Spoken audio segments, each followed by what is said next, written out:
Liseyinhlelweni zokukhulisa umuzi wakubo igcokama elisha emva kwale nkulumo ayiphoste ey'nkundleni zokuxhumana laphana eveza ngokusobala ukuthi uyijongo eli-clean kodwa uyasibona isidingo sokuthi aganwe noma abe nomfazi laphana okuyindlela okukhuliswa ngayo amakhaya.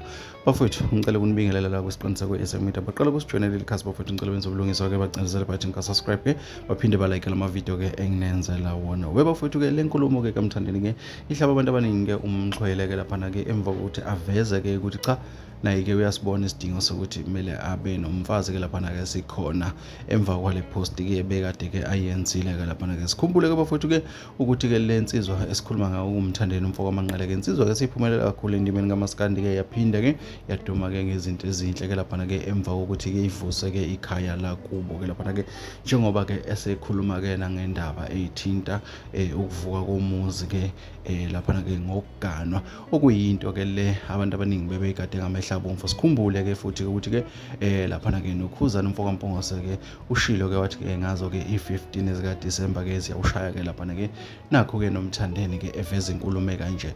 Lento ichaza abantu abaningi ukubonakala kwabaculi abakwi-top kumaskanda ephezulu laphana bayiveza ngokusobala ukuthi amakhaya kubo bayafisa ukuthi akhule futhi athuthuke phambili ngoba siyazi ukuthi ukuganwa komuntu odumile noma komunye wabo phakathi kwalezi nqwele noma lezi insizwa kuyindlela yokukhula empilweni okuyinto le bikade igadwe ngamehla bo. Nangumthandeni eseveza naye ngokusobala ukuthi cha umfazi usuyasibona isidingo sakhe. Bafowethu ilezo.